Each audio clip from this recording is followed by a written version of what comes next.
ഹിന്ദി പഠിക്കണോ? താല്പര്യമുള്ളവർക്ക് സ്വാഗതം. ഉല്ലോഗ്, ഉല്ലോഗോക്കോ, ഉല്ലോഗോ ക. ഈ വാക്കുകൾ ചേർത്ത് എങ്ങനെ ഹിന്ദി പറയാം? താല്പര്യമുള്ളവർക്ക് വീഡിയോ മൊത്തമായും കാണാം. ആദ്യമായി ഈ വാക്കുകളുടെ അർത്ഥം നോക്കാം. സാധാരണയായി ലോഗ് ആൾക്കാർക്ക് വേണ്ടിയാണ്. ഉല്ലോകം ആൾക്കാർ, അവർ. ദൂരത്തായിരിക്കുന്ന ഒന്നിലധികം പേരെ ചൂണ്ടിക്കാണിക്കുവാനോ അല്ലെങ്കിൽ സമീപത്തെങ്ങുമില്ലാതെ ഇരിക്കുന്നവരും ആയിരിക്കാം ഇതിൽ ഉൾപ്പെടുന്നത്. എങ്കിൽ സമീപത്തെങ്ങുമില്ലാത്തവരെ ചൂണ്ടിക്കാണിക്കാനും ഈ വാക്ക് ഉപയോഗിക്കാം. ഉല്ലോഗ് ഇതിന് സമമായി ഉപയോഗിക്കുന്ന മറ്റൊരു വാക്കാണ് വേ. വേ എന്ന് പറയുമ്പോൾ അവർ. ഉല്ലോഗ് ആൾക്കാർ, മനുഷ്യർ എന്ന അർത്ഥം പോലെയാണ്.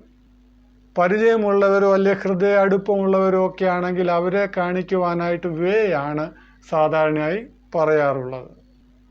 അപരിചിതരെ ചൂണ്ടിക്കാണിക്കുമ്പോൾ ഉല്ലോഗ് ആണ് കൂടുതലായും ഉപയോഗിച്ചു വരുന്നത്.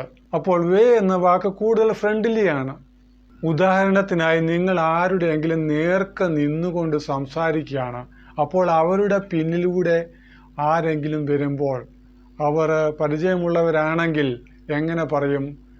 ദേഖോ വേ ആരാ ഹൈ, നോക്കൂ അവർ വരുന്നു. അല്ലെങ്കിൽ ദേഖോ ഉൻ ലോഗ് ആരാ ഹൈ, അപരിചിതരാണെങ്കിൽ കൂടുതൽ ഉചിതം അതാണ്. നോക്കൂ ആൾക്കാർ, മനുഷ്യർ വരുന്നു. അപ്പോൾ വേ ആരാ ഹൈ, അവർ വരുന്നു.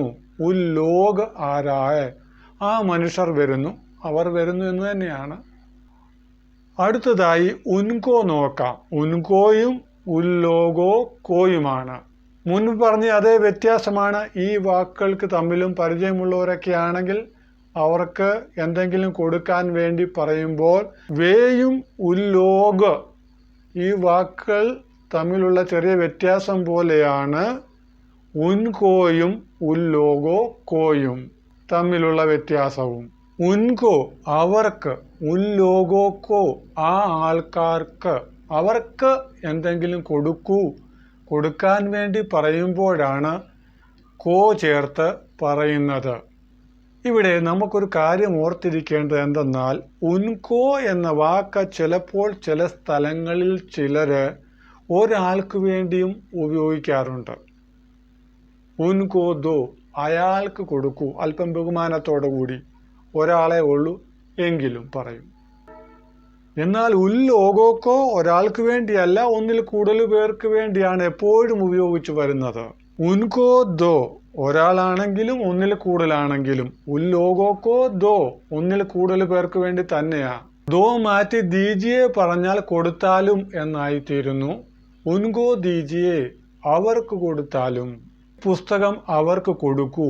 യേഹ് കിതാബ് ഉൻകോ ദോ, അല്ലെങ്കിൽ ദേ ദോ, ദേ ദീജിയെ, ഏതെങ്കിലും ഒരു വാക്ക് ഉപയോഗിക്കാം. ഇനിയും കോ മാറ്റി കായാക്കിയാൽ അവരുടെ എന്ന അർത്ഥത്തിലേക്ക് മാറും. ഉൻക അല്ലെങ്കിൽ ഉല്ലോഗോ ക. ഇവിടെയും ഒരാൾക്ക് വേണ്ടി ഉൻക ഉപയോഗിക്കാറുണ്ട്. എന്നാൽ ഉല്ലോഗോ ക ഒന്നിൽ കൂടുതൽ പേർക്ക് വേണ്ടി മാത്രം ഉപയോഗിക്കുന്നു. അവരുടെ ബന്ധങ്ങളെ, അവയവങ്ങളെ അല്ലെങ്കിൽ വസ്തുക്കളെ കാണിക്കുമ്പോഴാണ് ക ചേർത്തുള്ള ഉപയോഗം വരുന്നത്.